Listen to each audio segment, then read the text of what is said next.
Hello, welcome back to our channel From Tech to Wood. This is the episode 2, pocket hole joinery.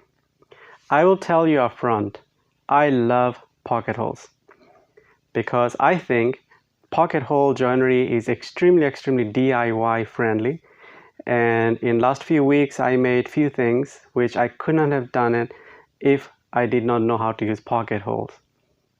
Of course, there are a lot of other different kinds of joinery when it comes to woodworking, for example, half lap or rabbet joint. But for pocket hole, all you need is a drill and a pocket hole jig and you are set. I am using a pocket hole jig from Kreg. This video is not sponsored by Kreg or any other companies. What I'm sharing you here is what I use and what I initially picked up when I was trying to decide if I should learn pocket hole joinery or not. The only reason I'm using Kreg Tools pocket hole jig is I wanted to pick up something locally that I could return if I did not like it. I wasn't sure if I will like the pocket hole joinery, and I wasn't sure how hard it is to learn. Initially, when I was trying to decide whether I should start using pocket holes or not, I did not have any skills. And if you watched my first video about introduction, you will know that I am not from a woodworking background. So I never heard of pocket hole joinery before. So I went to Home Depot and I picked up the Kreg Tools because, again, I knew that I could return it. You can also buy pocket hole jig from Amazon, from Home Hardware, but I'm using Kreg Tools, and after using it for last 2-3 months, I can tell that this was a good purchase for me. Few reasons why I really like pocket hole is number one, as I already mentioned, it is extremely DIY friendly. It took me probably 10-15 minutes to figure out this whole thing, and then off I went. If you're thinking about picking up a pocket hole jig, it doesn't really matter which pocket hole jig you pick up. You can pick up the same one from Kreg Tools, or you can pick one from Home Hardware or Amazon even. The one other very important thing that I will highly recommend that you get is this clamp. This clamp is also from Kreg Tools, but again, there's other brand who makes similar clamp. The reason I really like it, and you will find out why it is so important especially when you're doing pocket hole jig, is it saves a lot of times because you can just clamp within seconds and just keep drilling.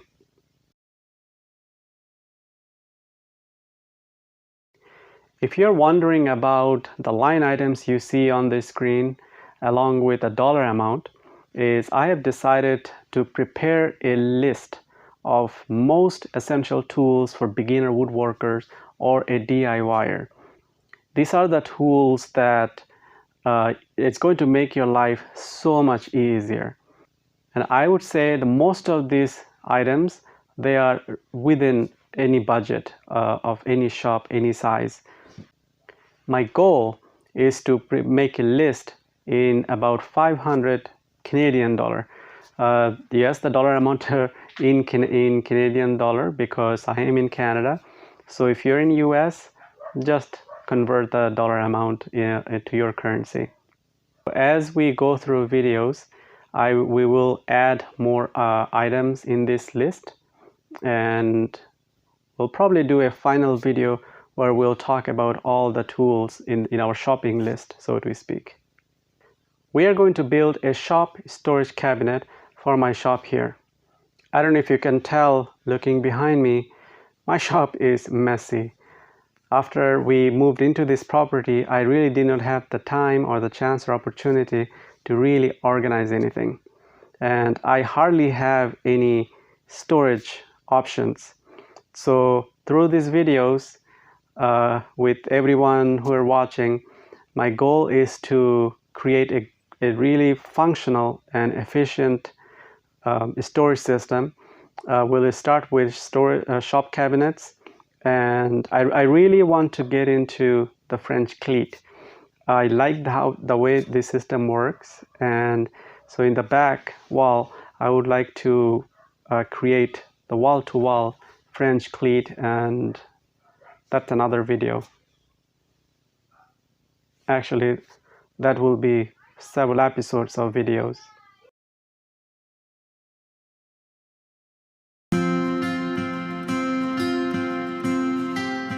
Everything starts with a plan. I'm using an open source completely free program called FreeCAD. Yes, it is free and it does a great job. I've included the FreeCAD plan in the description.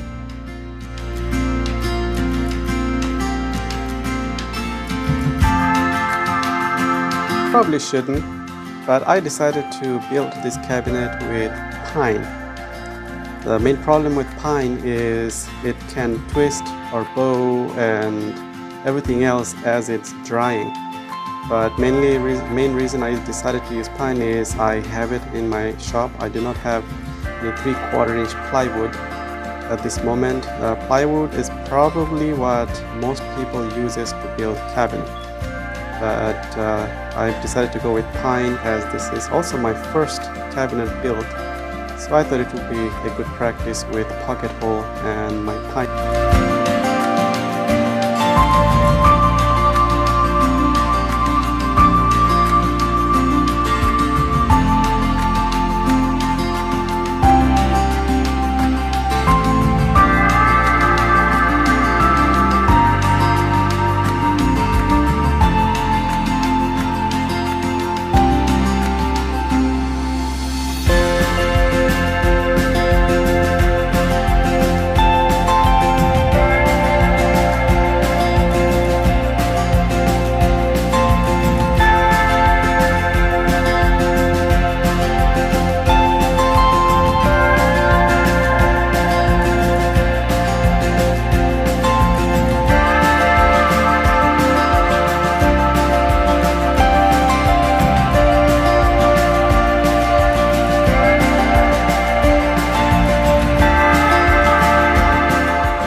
The reason I created that hold down clamp is I already noticed there is a twist in this pine board, and I just did not wanted to bind with the blade and starts flying everywhere. It worked out pretty good.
Having a table saw, it definitely makes life easier when you have to make a lot of repeat cuts, but it's not a must-have tool for a beginner woodworker.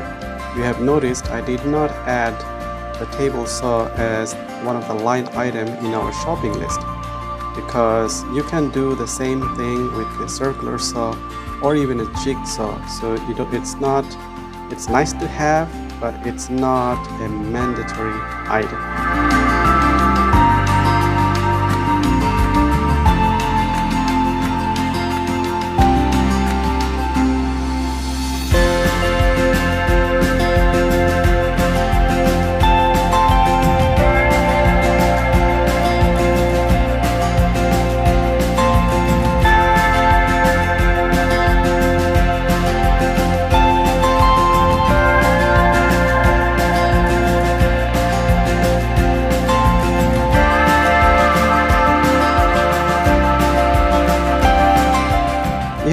noticed having a quick clamp like that, it really speeds up the whole pocket hole process.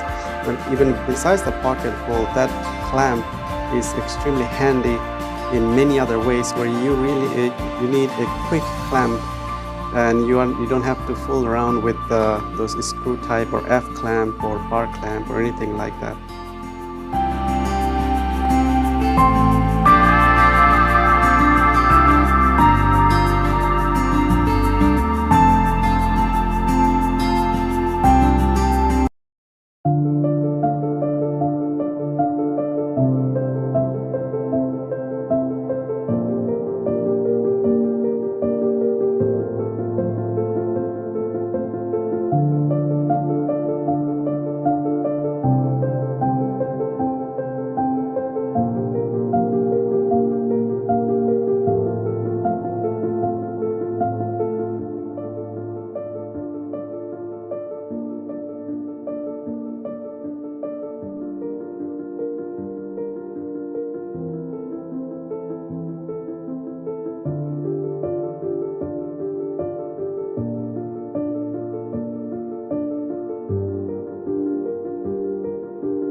I'm not going to be adding any consumable items in our shopping list for $500 shop challenge.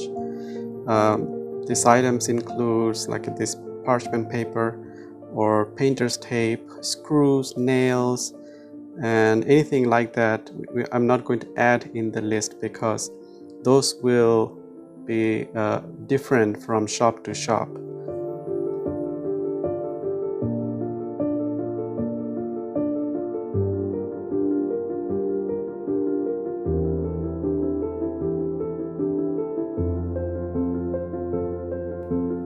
For glue ups, I'm using Titebond Type 3 glue. This is the only glue that I have used really. I have not used any other glue.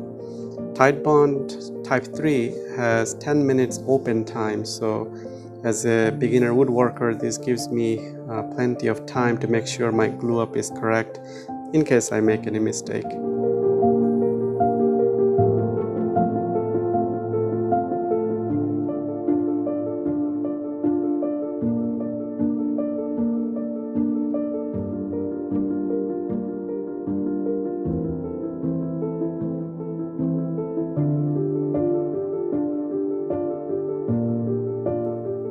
No doubt it's a rookie mistake. As soon as I started clamping, I noticed the board started to bow in the middle.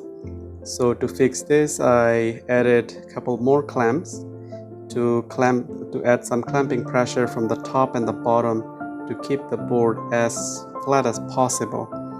Then the pocket hole screw will pull the wood together, two boards together, and let the glue do its job.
Despite my best effort, unfortunately the two pine boards did not stay square to each other.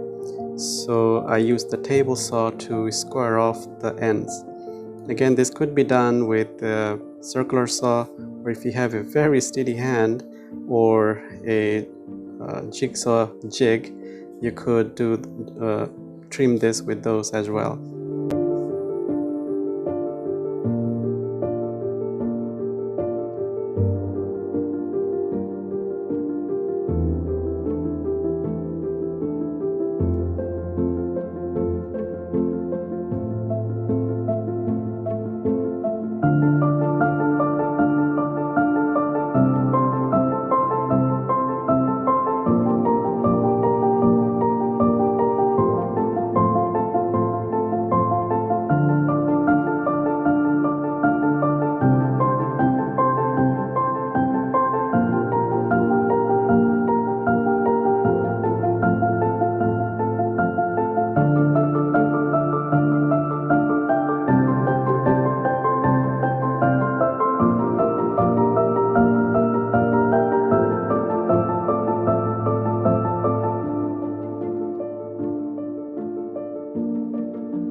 I did not have enough materials, so the doors did not get done in this video.